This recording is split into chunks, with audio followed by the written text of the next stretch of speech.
Russia has had its share of infamous leaders. After all, one of them was literally named Ivan the Terrible. But who was the worst of the worst, both for the world at large and the people they ruled over? These are the 3 worst Russian rulers of all time, and you might be surprised who did and didn't make the cut. The Tsarist period of Russia spanned over 400 years, during which the country was on the run as an absolute hereditary monarchy. Many of its rulers were infamously brutal, harnessing the Russian military and their personal enforcers to terrorize both enemies of the country and minority groups within their borders. But by the time the 1900s rolled around, the monarchy was looking shaky. The previous Tsar, Alexander III, had reversed many of the reforms and was seen as a tyrant. Now the monarchy fell into the hands of Nicholas II, only 26 years old when he ascended the throne. On the surface, Nicholas seemed like he would be a step forward for Russia domestically. He supported economic and political reforms and listened to his advisors. He wanted to expand the country's international ties, particularly to France, and modernize the economy, but he was a king and he intended to remain a king. He resisted giving the legislature any more power, and frustration quickly grew with his tight-fisted leadership. It was almost the 20th century after all. Were the people really supposed to just sit back and let one guy tell them what to do? But sometimes fate determines a leader's path. War would heavily define Russia's destiny in the early 20th century, starting with the Russo-Japanese War in 1904. Both empires had their eyes set on Asian territories like Manchuria and the Korean Peninsula. Japan was initially willing to split the difference, but Russia refused, and the war was on. Russia suffered several humiliating defeats early on but refused to negotiate with Japan. By the end of the conflict, Russia was thoroughly defeated. Not only did Russia suffer heavy casualties and lose much of its military infrastructure, but this was seen as the beginning of Japan's rise as a world power, something that would pay horrible dividends in around 30 years. Russia looked weak, its economy was suffering, and tensions were about to explode. And soon Nicholas II would face the first major challenge to his rule. It was January 1905, the Russo-Japanese War was still ongoing, and the citizens of Russia had enough. They launched a series of protests, strikes, and even military mutinies designed to force concessions from the Tsar. The Tsar's response? Ordering his soldiers to fire on a massive march of peaceful protesters, killing close to 100 people. Countless leaders of the movement were arrested, and in the aftermath of this brutality and the loss of the war, the Tsar was forced to introduce some reforms. They weren't seen as nearly enough, and the people's rage wasn't quelled. It was clear that much more trouble would be coming. Nicholas II, like many of his predecessors, tried to distract people by providing the people with a scapegoat. Under his reign, anti-Jewish programs were common and often carried out with a tacit approval by the government. They were often used to give the public someone to blame for their troubles, but the public was becoming increasingly aware of where their troubles were really coming from.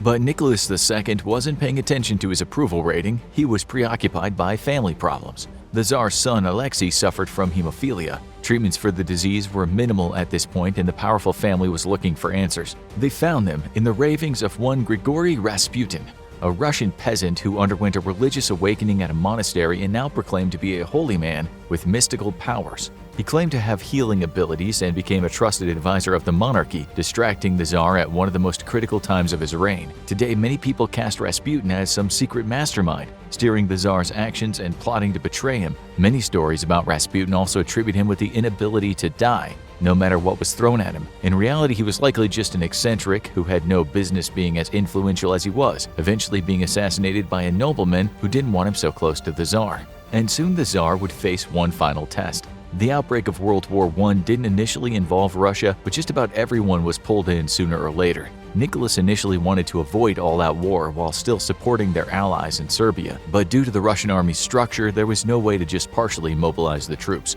He ordered full mobilization despite the fact that the army was still recovering from the losses it suffered in the Russo-Japanese War. The military was grossly unprepared for a pan-European conflict, with a serious shortage of equipment, ammo, and proper clothing. Russian troops suffered massive losses, and the heavy mobilization left the capital largely unprotected, and that would be the Tsar's doom. The massive loss of life in the war and the devastating effect it had on the economy left many people in Russia with nothing to lose. Under Nicholas II, the quality of life in the country had significantly decreased. The events of 1905 would soon repeat again, only this time it would go differently. A combination of massive protests by anti-monarchy alliances of different political parties and mutinies from within his military eventually forced Nicholas II to abdicate. He was in poor health at the time, and he and his family were sent into exile. But it wouldn't last, because only a year after the February Revolution of 1917, a communist government took control, and they wanted the Romanovs to pay for what they put Russia through. The entire family was ultimately executed, bringing a sad end to Nicholas II's hapless reign as the last Tsar of Russia. But it wouldn't be long before Russia had another infamously bad leader. Vladimir Lenin took control of Russia's new Bolshevik government shortly after the October Revolution, and those who hoped the new revolution would bring a liberal democracy to Russia were soon disappointed. He quickly centralized power, collectivized the country's industries, and cracked down on many opposition parties. The country quickly became more equal, but this didn't necessarily mean the country became more free. If we take into account the Russian standard for leaders, Lenin was relatively lenient. His rule of the USSR wouldn't last long, as after only 4 years in power he suffered a stroke and was incapacitated. He certainly wasn't one of Russia's worst leaders, but his successor would go down in infamy.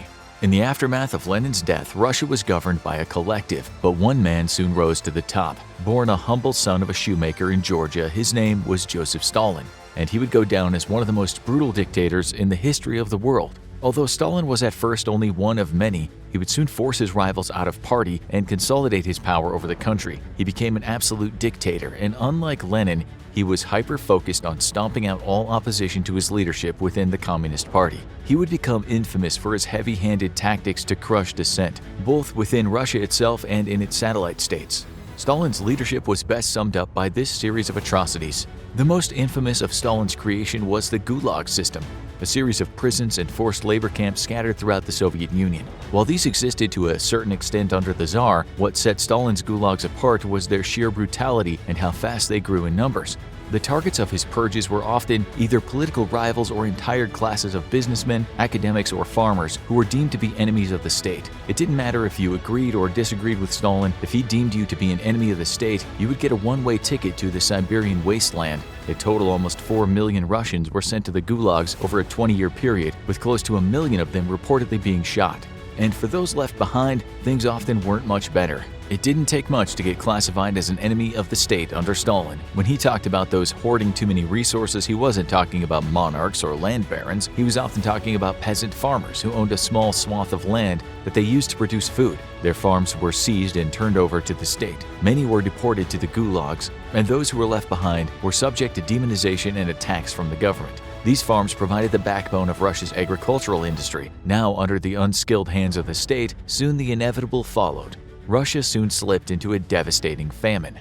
The Great Famine of 1932 was one of the worst agricultural disasters in human history, and it was almost entirely man-made. Stalin's policies of industrialization had damaged the country's food infrastructure, and while estimates of how bad it got vary, some say as many as 14 million people might have died from the famine. But it wasn't an even-handed disaster. Stalin used the food shortages to target populations that he deemed less loyal or less traditionally Russian. The two countries hardest hit by the famines were Ukraine and Kazakhstan, and Stalin blamed the citizens of those Soviet-occupied countries for their own fate. This played a key role in weakening a country just before one of Stalin's biggest tests yet. World War II was right around the corner, and no amount of purging would stop Hitler and his armies.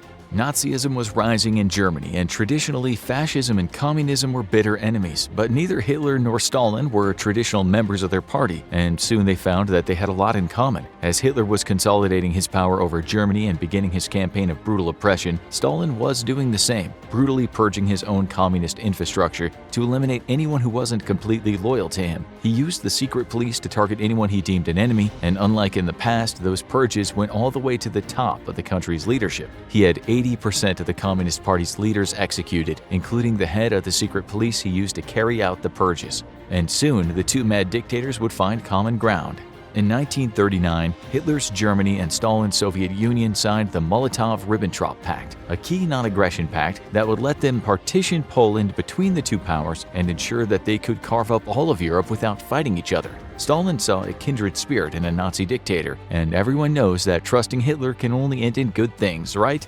Yep, sure enough, the mad Nazi broke the pact and invaded Russia in 1941. It would be a massive strategic mistake, but also one that would lead to some of the worst days of Stalin's regime and some unimaginable atrocities, because the mighty Russian war machine was once again not ready for all-out war. The Russian military was key to defeating the Nazis, but it would come at a horrible price. Stalin's tactics of "we have more men than they have bullets" led to unimaginable casualties. While they did have elite units of snipers that were highly effective, the general military suffered losses in the millions. It's estimated that almost 70% of Russian men born in 1923 were dead by the end of World War II. Stalin's response to this massive loss of life, issuing an order that any Russian soldier who retreats should be executed. Stalin did not value human life, no matter whose it was. During the war, Russian prisoners of war weren't treated as heroes who caught a lucky break, but potential traitors. Stalin was so paranoid that he viewed everyone taken captive by the Nazis as traitors of the motherland. Upon their release after the war, many were interrogated and sent to the gulags. Most infamously, Stalin's own soldier son was taken captive by the Nazis. The Nazis thought they had the leverage they needed to seek the release of a captured high-ranking German field marshal. Stalin's response to the proposed trade? "I will not trade a marshal for a lieutenant." His son would be taken to a concentration camp where he perished before the Allies liberated the camps. As the war ended, Stalin was ultimately on the winning side and gained many territorial concessions in the aftermath, but his atrocities would bring him to an ironic end. He continued to reign until 1953 when he suffered a cerebral hemorrhage. While his loyalists attempted to treat him, his condition quickly spiraled, and 3 days after the initial hemorrhage, he was dead. The death of the infamous Russian dictator left a massive power vacuum, and the Soviet Union would have many successors over the next few decades. But would any of them be one of Russia's worst leaders? In the aftermath of Stalin's death, the Communist Party would appoint different leaders, leading to things deteriorating diplomatically between the USSR and United States. The Cold War began with both countries developing extensive nuclear arsenals and jockeying for power across the world. Things got perilously close to nuclear war several times, and no Soviet leader would epitomize that more than Stalin's successor, Nikita Khrushchev. Khrushchev was known for his fiery personality, and he was determined not to give an inch to the United States. He burst onto the scene in 1953, and by 1960 he was at the United Nations vowing to the United States that "we will bury you." He soon gained the reputation of being unstable due to his colorful outbursts. He once even banged his shoe on a table during a UN meeting. But in 1962 he flew too close to the sun. Cuba had recently overthrown its government and installed a communist dictator, Fidel Castro, placing the communist state perilously close to the US. Tensions were already high, and Khrushchev decided to escalate them by putting nuclear missiles on the island as a direct threat to his enemy. This caused a massive diplomatic standoff, reaching a point where many thought the world was about to be plunged into nuclear Armageddon. So does this brinksmanship put Khrushchev on the list of Russia's worst leaders? Surprisingly, no. While living through his tenure was undoubtedly scary due to his intense personality, he was actually considered a relatively moderate leader back in Russia. His policies were far less repressive than Stalin, and he shocked the world in 1956 when he condemned his predecessor's brutal purges. This made him rather unpopular in Russia, as hardliners within the government stripped him of power after 11 years and elected the more traditionalist Leonid Brezhnev. While his tenure was less tense in terms of geopolitics, Brezhnev was seen as more oppressive, especially toward the country's Jewish population.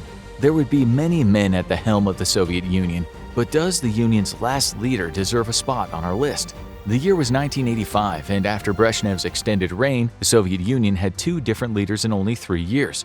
Both Yuri Andropov and Konstantin Chernenko had tense relationships with the United States' staunchly anti-communist president, Ronald Reagan. But the new guy in charge, Mikhail Gorbachev, had different plans. While he was a devoted communist during his early years in politics, which allowed him to rise up the party ranks, the genial man with the distinct port wine stained birthmark on his forehead wanted to improve relations between the USSR and the West and modernize Russia. But history often has other plans. Under his tenure, the Soviet Union liberalized many of their policies. They began engaging more with Jewish activists both inside and outside the country, releasing many Jewish prisoners and allowing larger numbers to immigrate to Israel. Gorbachev worked together with Reagan to reduce tensions and scale back both countries' nuclear ambitions. The entire world breathed a sigh of relief as it seemed the Soviet Union was in more reasonable hands, and Gorbachev seemed to be moving the country away from a communist dictatorship and toward becoming a social democracy.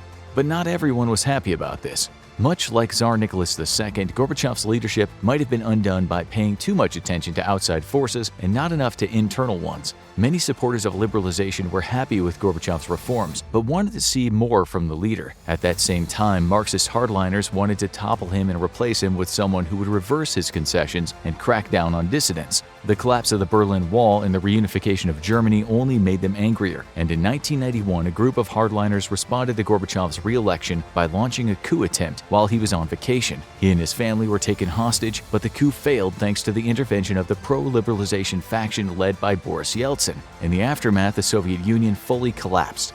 Outside Russia, Gorbachev is still viewed positively, but Russian nationalists consider him one of the worst because he led to the collapse of the Soviet Union. But what about his successor? Boris Yeltsin, the leader of the pro-liberalization faction, would become Russia's first and some say only democratically elected leader in 1991. He quickly set out transforming the country into a capitalist democracy, dismantling much of the country's security state, and opened the nation up to the rest of the world. However, many of the events of his tenure were already predetermined by the collapse of the Soviet Union. He oversaw the massive decrease of Russian territory and the creation of many new countries which once laid on Russian soil. While Russia remained a powerful nation during this era, it largely stopped being a superpower. Many of its misfortunes during this era were his doing. Yeltsin was a believer in capitalism, but he practiced capitalism in a way that favored his allies and led to an economy that was heavily dominated by a small group of oligarchs. That led to significant corruption, with many calling Yeltsin's Russia a kleptocracy. He could also be repressive, once trying to dissolve the parliament and conducting several small-scale wars against independence movements in regions like Chechnya. He served for 8 years, and most consider his presidency a mixed bag. But his biggest sin might be his trust in the man who would become his chosen successor, the infamous Vladimir Putin. If it feels like Putin is taking Russia back to the Soviet era, he just might be. The Russian leader has been leading the country for over 20 years now, making him the second longest-serving Russian leader since the beginning of the Soviet era. But he's been in politics a lot longer than that. He served as a KGB foreign intelligence officer for 16 years, meaning his tactics are well rooted in the Soviet era. While he worked under Yeltsin in a democratic government, once he took control in 1999, he wasted no time consolidating his power. Today, while Russia is still ostensibly a democracy, Putin essentially rules with an iron fist. In many ways, he's taken his cues from some of his predecessors. Putin is a strong believer in suppressing dissidents. That includes internally, like when he cracks down on protesters, which were dealt harsh prison sentences for criticizing the government. Externally, the Russian government has become notorious for targeting critics abroad, with Russian dissidents and spies being poisoned with radioactive material as far away as London. And like any good spy, Putin has never been formally linked to any of these killings. And good luck getting to him even if you have proof. And just like past Soviet leaders, he holds a tight leash on those who hold power in the country. Much like Yeltsin, Putin has close relationships with his country's oligarchs. But unlike Yeltsin, those relationships only seem to last as long as he has use for them. Many powerful businessmen have found themselves arrested on sketchy charges under Putin's tenure, with their businesses being absorbed by the government. There has also been a large increase in foreign citizens being arrested on charges ranging from drugs to spying to bar brawls, with the government always sentencing them to harsh prison terms that can only be cut short via a prisoner exchange. And that was all before 2022. Putin's tenure will be defined by his massive miscalculation in declaring war on Ukraine. Putin's Russia has always been aggressive militarily, including brutal wars in the Muslim area of Chechnya and the seizure of the Crimean Peninsula from Ukraine. But all of those were either within Russia's territory or backed up by large numbers of Russian ethnics in the conquered region. In Ukraine, Russia has been taking on a massive nation of 41 million people with a powerful military of its own. Russia banked on the military folding within days, Ukraine being reincorporated back into Russia and Russia being reestablished as a great power. He even began stating that he will regain all of Russia's lost territory. The reality was anything but. Since the war began, Putin has brutally shelled Ukraine, causing mass civilian casualties. But at every turn, the Russian military has been largely routed by the Ukrainian forces with massive military support from Europe and the United States. While Putin boasted the seizing of Kyiv within days, he instead has been relegated to fighting over small swaths of land in Ukraine's east, with many cities being retaken by Ukraine after they were conquered. The Russian military's tech has proven to be outdated, the army suffered massive casualties, and Putin has only become more paranoid and belligerent as a result. Russia's diplomatic status is lower than ever, with the country under massive international sanctions that have devastated its economy. In some ways, Putin combines the worst of all worlds: Tsar Nicholas II's stubbornness, Stalin's brutality, Khrushchev's belligerent personality, Gorbachev's unawareness of a coming disaster, and Yeltsin's corruption. Where will he ultimately rank on the scale of the worst Russian leaders? It's hard to tell yet, but he's making a good case for top 3. Want to know more about how this infamous Russian leader has avoided an involuntary retirement? Watch Insane Ways Vladimir Putin Survived Assassination Attempts, or check out this video instead.